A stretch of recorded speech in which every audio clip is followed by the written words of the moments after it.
Hello everyone, welcome back to my channel. നമ്മുടെ മറ്റൊരു വീഡിയോയിലേക്ക് എല്ലാവർക്കും സ്വാഗതം. അപ്പോൾ ഇന്നത്തെ വീഡിയോ എന്ന് വെച്ചാൽ ക്രിസ്മസ് സ്പെഷ്യൽ വ്ളോഗാണ്. അപ്പോൾ ഇന്ന് നമ്മൾ ഫ്രൈഡ് റൈസ് ഉണ്ടാക്കുന്ന ഒരു വീഡിയോ ആണ്. അപ്പോൾ നമ്മുടെ ചാനൽ പുതിയതായിട്ട് ആരെങ്കിലും കാണുന്നുണ്ടെങ്കിൽ എല്ലാവരും ഒന്ന് സബ്സ്ക്രൈബ് ചെയ്യണേ. അപ്പോൾ നമുക്ക് വീഡിയോയിലേക്ക് പോകാം. അപ്പോൾ ഇന്നലെ തന്നെ വേണ്ട കാര്യങ്ങളെല്ലാം നമ്മൾ സെറ്റാക്കി അരിഞ്ഞു വെച്ചിട്ടുണ്ട്. അപ്പോൾ നമ്മൾ ആദ്യം ഉണ്ടാക്കുന്നതെന്ന് പറഞ്ഞാൽ ചിക്കൻ കറിയാണ്. അപ്പോൾ അതിന് വേണ്ടി നമ്മൾ പാൻ അടുപ്പിൽ വെച്ചിട്ട് ചൂടാക്കിയതിന് ശേഷം അതിലേക്ക് നമുക്ക് ആവശ്യത്തിന് വേണ്ട വെളിച്ചെണ്ണ ആഡ് ചെയ്ത് കൊടുക്കുന്നുണ്ട്. അത് നന്നായിട്ടൊന്ന് തിളച്ച് വന്നതിന് ശേഷം അതിലേക്ക് നമ്മൾ കറുവപ്പട്ട, വയനയില, കറിവേപ്പില എന്നിവ ചേർത്ത് കൊടുക്കുന്നുണ്ട്. ഇത് നന്നായിട്ടൊന്ന് മൂത്ത് അതിൻ്റെ ഒരു സ്മെല്ലൊക്കെ വരുമ്പോഴത്തേക്കും നമ്മൾ അതിലേക്ക് എടുത്തു വച്ചിരിക്കുന്ന സവാള, കൊച്ചുള്ളി, പച്ചമുളക് എന്നിവ ചേർത്ത് നന്നായി ഇളക്കി ഒരു ബ്രൗൺ ഷെയ്ഡൊക്കെ ആകുമ്പോഴത്തേക്ക് നമ്മൾ കുറച്ച് ഇഞ്ചി വെളുത്തുള്ളി പേസ്റ്റും കൂടെ ചേർത്ത് നന്നായിട്ട് അതിനെ യോജിപ്പിച്ച് എടുക്കുക. ഇതൊന്ന് ബ്രൗൺ ഷെയ്ഡായി വന്നതിന് ശേഷമാണ് നമ്മൾ അതിലേക്ക് മുളക് പൊടി, മല്ലിപ്പൊടി, ഗരം മസാല, കുരുമുളക് പൊടി ഇതൊക്കെ ചേർത്ത് കൊടുക്കുന്നത്. അപ്പോൾ ഇതൊരു ബ്രൗൺ ഷെയ്ഡാകുന്നിടം വരെ നമ്മൾ വെയിറ്റ് ചെയ്യാം. ഇത് ബ്രൗൺ ഷെയ്ഡായി വന്നിട്ടുണ്ട്. അപ്പോൾ നമുക്കിതിലേക്ക് വേണ്ട പൊടികൾ എന്തൊക്കെയാണെന്ന് നോക്കാം. അപ്പോൾ നമുക്ക് മഞ്ഞൾപ്പൊടി വേണം. മഞ്ഞൾപ്പൊടി അതൊക്കെ നിങ്ങളുടെ ആവശ്യത്തിനാണ് എടുക്കേണ്ടത്. മഞ്ഞൾപ്പൊടി, അതുപോലെ മല്ലിപ്പൊടി, ഗരം മസാല, കുരുമുളക് പൊടി, മസാലപ്പൊടി എന്നിവയെല്ലാം നമ്മൾ എടുത്ത് വെച്ചിട്ടുണ്ട്. ഇതിപ്പോൾ ഇന്നത്തെ നമ്മുടെ ഇവിടുത്തെ ആവശ്യത്തിന് എടുക്കുന്ന രീതിയിലാണ് എടുക്കുന്നത്. നിങ്ങൾക്ക് എത്രയാണോ വേണ്ടത് അത്രയും നിങ്ങൾ എടുക്കുക. അതിലേക്ക് ഒരു തൈര് കുറച്ച് നമ്മളെടുത്ത് ചേർക്കുന്നുണ്ട്. അപ്പോൾ അതും കൂടെ ഞാൻ അവിടെ മാറ്റി വെച്ചിട്ടുണ്ട്. അപ്പോൾ നമ്മൾ ഓരോ പൊടികളും കുറേശ്ശെ ഇട്ട് കൊടുത്തിട്ട് അത് നന്നായിട്ടൊന്ന് യോജിപ്പിച്ചെടുക്കുക. നമ്മൾ ഈ എടുത്ത് വെച്ചിരിക്കുന്ന സവാളക്കകത്തോട്ട് നന്നായിട്ട് അതിനെ യോജിപ്പിച്ച് അടിയിലൊന്നും പിടിക്കാത്ത രീതിയിൽ നല്ലപോലെ മിക്സ് ചെയ്യുക. ഇനി ഇതിലേക്ക് നമ്മളൊരു ഒരു തക്കാളി ചേർത്ത് കൊടുക്കുക. വലിയൊരു തക്കാളി അതും കൂടെ ചേർത്തിട്ട് നന്നായിട്ട് മിക്സ് ചെയ്ത് യോജിപ്പിക്കുക. ഇതിലേക്കിനി ആവശ്യത്തിന് വേണ്ട ഉപ്പും കൂടെ ചേർത്ത് നന്നായി യോജിപ്പിക്കുക. നമ്മൾ സവാള മുക്കുന്ന സമയത്തും ഉപ്പിട്ടായിരുന്നു. ഇനി അതിലേക്ക് നമ്മൾ കുറച്ച് തൈരും കൂടി ആഡ് ചെയ്ത് കൊടുക്കുന്നുണ്ട്. തൈരും കൂടെ വെച്ചതിന് ശേഷം നന്നായിട്ട് വീണ്ടും അതിനെ ഇളക്കി യോജിപ്പിക്കുക. എല്ലായിടത്തും എത്തുന്ന രീതിയിൽ അതിനെ നന്നായിട്ട് നമ്മൾ ഇളക്കി യോജിപ്പിച്ചെടുക്കുക. പൊടികളൊക്കെ ഇട്ട് നന്നായിട്ട് മിക്സായി വന്നതിന് ശേഷമാണ് നമ്മൾ കഴുകി വെച്ചിരിക്കുന്ന ചിക്കനെ അതിനകത്തോട്ട് ആഡ് ചെയ്തിട്ട് നന്നായിട്ട് മിക്സ് ചെയ്ത് യോജിപ്പിച്ചെടുത്തിട്ട് പിന്നെ വീണ്ടും അത് കുക്ക് ചെയ്യാൻ വേണ്ടി വെക്കുന്നത്. അപ്പം നമ്മൾ എടുത്തേക്കുന്നത് 3.5 കിലോ ചിക്കനാണ്. അപ്പോൾ നമ്മൾ അതിനകത്തോട്ട് ഇട്ട് കൊടുത്ത് നമ്മളിപ്പോൾ എടുത്ത് വെച്ചേക്കുന്ന അരപ്പിനകത്തേക്ക് നമ്മൾ ഈ ചിക്കനെല്ലാം നമ്മൾ ആഡ് ചെയ്ത് കൊടുത്തിട്ട് നന്നായിട്ട് അത് മിക്സ് ചെയ്യുന്നുണ്ട്. നന്നായിട്ട് അതിലെല്ലായിടത്തോട്ടും യോജിപ്പിക്കുന്ന രീതിയിൽ നമ്മൾ അതിനെ ഇളക്കിയെടുക്കണം. ഇതിനകത്ത് ഒരു തുള്ളി പോലും വെള്ളം നമ്മൾ ആഡ് ചെയ്ത് കൊടുത്തിട്ടില്ല. ലാസ്റ്റ് ഇതുപോലെ ആവും നമ്മൾ ഇളക്കിയൊക്കെ എടുത്ത് കഴിയുമ്പോൾ. അതിനുശേഷം നമ്മളിത് വേവാനായിട്ട് വെക്കണം. അപ്പം ഇതിനകത്തൊരു തുള്ളി പോലും വെള്ളമൊന്നും ഒഴിച്ചിട്ടില്ല. ഇനിയിപ്പം കുറച്ച് നേരം കഴിഞ്ഞതിന് ശേഷമാണ് നമ്മൾ വെള്ളമൊക്കെ ഒഴിക്കുന്നത്. ഇതൊന്ന് വെന്ത് വന്നതിന് ശേഷം അപ്പം നമ്മളിത് അടച്ച് വെച്ചിട്ടുണ്ട്. ഇപ്പോൾ തിളച്ച് നന്നായിട്ട് വന്നിട്ട് നല്ലപോലെ വെന്ത് വന്നിട്ടുണ്ട്. ഇതിനകത്ത് ഓൾറെഡി അതിനകത്തുള്ള വെള്ളമെല്ലാം ഇറങ്ങി സെറ്റായിട്ട് ഇതിനകത്ത് വെള്ളം ഒഴിക്കേണ്ട കാര്യമൊന്നും ഇല്ല. ഇപ്പോൾ വന്നിട്ടുണ്ട്. നല്ലൊരു ലേശം ആവശ്യത്തിന് വെള്ളം ഒഴിക്കാം. അപ്പോൾ അടിയിലൊന്നും പിടിക്കാത്ത രീതിയിൽ നമ്മൾ നന്നായിട്ട് ഇതിനെ ഇളക്കി യോജിപ്പിച്ചെടുക്കുക. അപ്പോൾ നമ്മുടെ ചിക്കൻ കറി ഇവിടെ സെറ്റായിട്ട് വന്നിട്ടുണ്ട്. അപ്പോൾ നമുക്കിനി റൈസ് ഉണ്ടാക്കുന്നതിലേക്ക് പോകാം.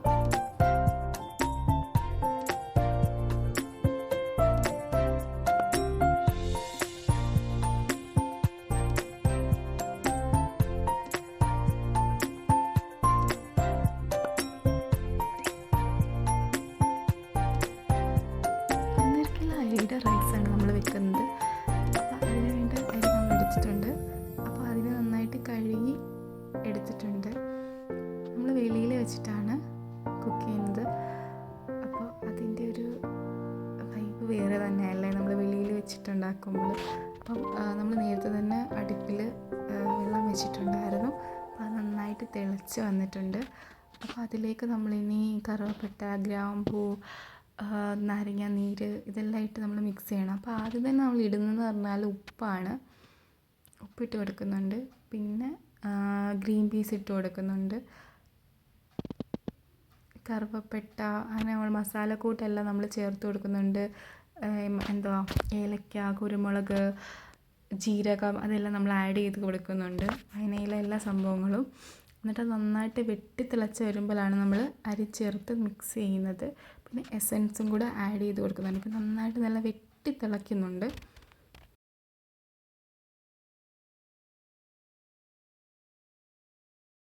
ഇതിലേക്ക് നമ്മൾ നേരത്തെ കഴുകി വെച്ചിരിക്കുന്ന അരി കുറേശ്ശെ നമ്മൾ ഇട്ട് കൊടുക്കുന്നുണ്ട്. അപ്പം നമുക്ക് അരി വെന്ത് വരുന്ന സമയം കൊണ്ട് നമുക്ക് ദമ്മിനുള്ള പരിപാടികളൊക്കെ നോക്കാം. അപ്പോൾ രാവിലെ തന്നെ ബീൻസും ക്യാരറ്റും എല്ലാം അരിഞ്ഞ് വെച്ചിരിക്കുന്നുണ്ട്. ആ ജോലി പിന്നെ ഒഴിവായി. ആ ജോലി ഒഴിവായെന്നല്ല, പെട്ടെന്ന് നമുക്ക് സെറ്റാക്കാമല്ലോ. അപ്പം സവാള, ഗ്രീൻ പീസ്, ക്യാരറ്റ് ഇതെല്ലാം നമ്മൾ നേരത്തെ തന്നെ സെറ്റാക്കി വെച്ചിട്ടുണ്ട്. പിന്നെ ഉണക്കമുന്തിരി, കശുവണ്ടിപ്പരിപ്പ്, പിന്നെ കടച്ചക്ക, അപ്പോൾ ഇതൊക്കെ നമ്മൾ നേരത്തെ തന്നെ ഒരു ബൗളിലാക്കി എല്ലാം സെറ്റാക്കി വെച്ചിട്ടുണ്ട്. പിന്നെ പുതിനയില എല്ലാം നമ്മൾ നേരത്തെ ഇവിടെ സെറ്റാക്കി വെച്ചിട്ടുണ്ട്. അപ്പോൾ ഇനിയുള്ളതെന്ന് പറഞ്ഞാൽ സവാള, നമുക്ക് ദമ്മിന് വേണ്ടിയുള്ള സവാള നന്നായിട്ടൊന്ന് വഴറ്റിയെടുക്കണം. അപ്പോൾ മുറത്തിനകത്ത് അമ്മ സവാള നന്നായിട്ട് ഇങ്ങനെ ഇളക്കിയെടുക്കണം. നല്ല ഓരോന്നും ഇങ്ങനെ ഇളകി വരാനുള്ള രീതിയിൽ ഇങ്ങനെ കൈ കൊണ്ട് നന്നായിട്ട് കുഴച്ചെടുക്കുകയാണ്. അപ്പം നമ്മൾ എണ്ണ ചൂടായി വരുമ്പോഴത്തേക്ക് കുറച്ച് ഇട്ട് കൊടുത്തിട്ട് അതിനെ നന്നായിട്ട് ഫ്രൈ ചെയ്തെടുക്കുന്നുണ്ട്.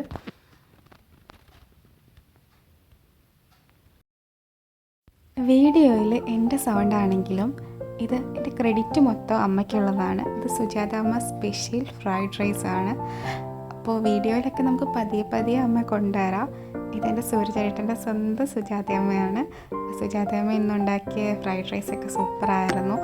അമ്മ നമ്മുടെ വീഡിയോയിലൊന്നും വന്നിട്ടൊന്നുമില്ല, പക്ഷേ ഇത് അമ്മയാണ് ഇത് ഉണ്ടാക്കുന്നത് ഫുള്ളും. അപ്പം ഞാൻ വ്ളോഗ് എടുത്ത് കൊടുക്കുകയാണ്. ഇപ്പോൾ തെറ്റിദ്ധരിക്കരുതായിരുന്നു, ഞാനുണ്ടാക്കുന്ന ഒന്നുമല്ല, ഇത് സുജാതയമ്മയുടെ സ്പെഷ്യൽ ഫ്രൈഡ് റൈസാണ്.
അപ്പോഴത്തേക്കും നമ്മുടെ ചിക്കൻ കറിയൊക്കെ ഇവിടെ സെറ്റായിട്ട് വന്നിട്ടുണ്ട്. അതുപോലെ അരി വെന്തു. അപ്പോൾ അതിനെ നന്നായിട്ട് ഊറ്റിയിട്ട് കണ്ണാപ്പയിൽ നമ്മൾ കുറച്ച് നേരം ആറാൻ വേണ്ടി വെച്ചിട്ടുണ്ട്. ഈ സമയം കൊണ്ട് നമ്മൾ ദമ്മിടാനുള്ള സവാളയും അണ്ടിപ്പരിപ്പും മുന്തിരിങ്ങായും എല്ലാം നമ്മൾ വറുത്ത് കോരി വെച്ചിട്ടുണ്ട്. അപ്പോൾ ഇനി ദമ്മിട്ടാൽ മാത്രം മതി. അപ്പോൾ നമുക്ക് അടുത്ത പരിപാടിയിലേക്ക് പോകാം. ദമ്മിടാനുള്ള സെറ്റപ്പൊക്കെ നമ്മളിവിടെ നേരത്തെ തന്നെ സെറ്റ് ചെയ്ത് വെച്ചിട്ടുണ്ടല്ലോ.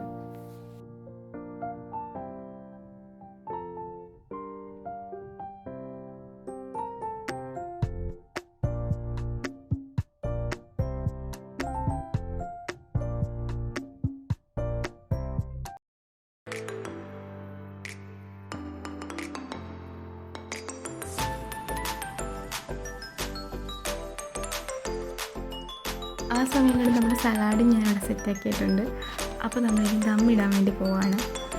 ആദ്യം തന്നെ നമ്മൾ നെയ്യ് ഒഴിച്ച് കൊടുക്കുന്നുണ്ട്. നെയ്യ് ഒഴിച്ചിട്ട് എല്ലായിടത്തും യോജിപ്പിക്കുന്നുണ്ട്. അതിലേക്ക് നമ്മൾ പിന്നെ പുതിനയിലയും മല്ലിയിലയും നമ്മൾ ആഡ് ചെയ്ത് കൊടുക്കുന്നുണ്ട് കുറേശ്ശെ. അപ്പോൾ ആദ്യത്തെ ലെയർ നമ്മൾ ബിരിയാണി റൈസ് ഇട്ട് കൊടുക്കുന്നുണ്ട്.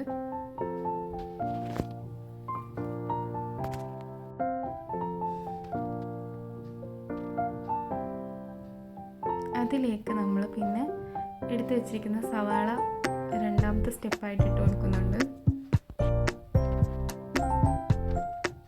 മൂന്നാമതായിട്ട് നമ്മൾ ഉണക്കമുന്തിരിയാണ് ഇട്ട് കൊടുക്കുന്നത്. അടുത്തത് ഇതിലേക്ക് ഇടുന്നത് നമ്മൾ വറുത്ത് വെച്ചിരിക്കുന്ന കശുവണ്ടി പരിപ്പാണ്. അതും കുറച്ച് ഫസ്റ്റ് ലെയറാണ് നമ്മൾ ഇട്ടുകൊണ്ടിരിക്കുന്നത്. അതും കുറച്ച് ഇട്ട് കൊടുക്കുന്നുണ്ട്.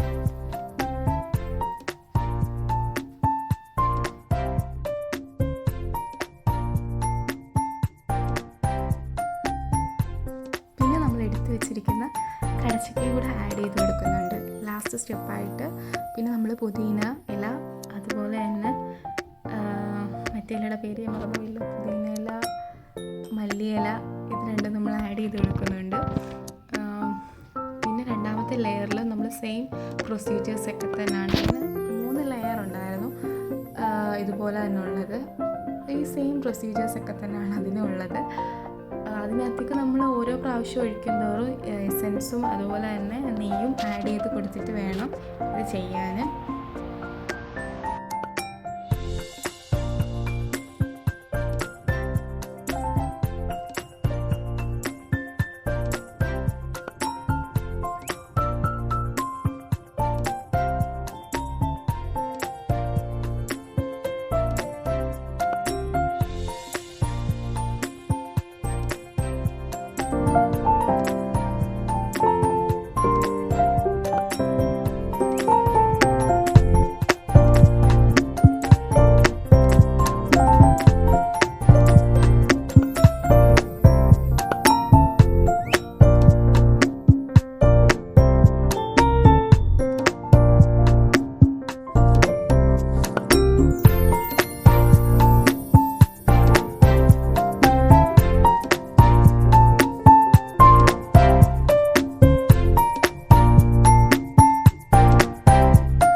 അപ്പോൾ നല്ല സ്വാദിഷ്ടമായിട്ടുള്ള ഫ്രൈഡ് റൈസ് ഇവിടെ റെഡി ആയിട്ടുണ്ട്. അപ്പോൾ നമ്മൾ ദമ്മൊക്കെ ഇട്ട് സെറ്റാക്കി വെച്ചിട്ടുണ്ട്. അപ്പോൾ ഒരു 1:30 ആയപ്പോൾ നമ്മൾ ഫുഡൊക്കെ കഴിച്ചു. നല്ല സൂപ്പർ ബിരിയാണി ആയിരുന്നു.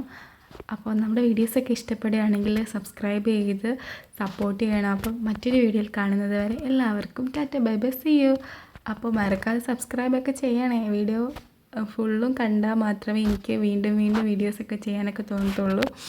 അപ്പോൾ നമുക്ക് മറ്റൊരു വീഡിയോയിൽ കാണാം. Tata bye bye, see U.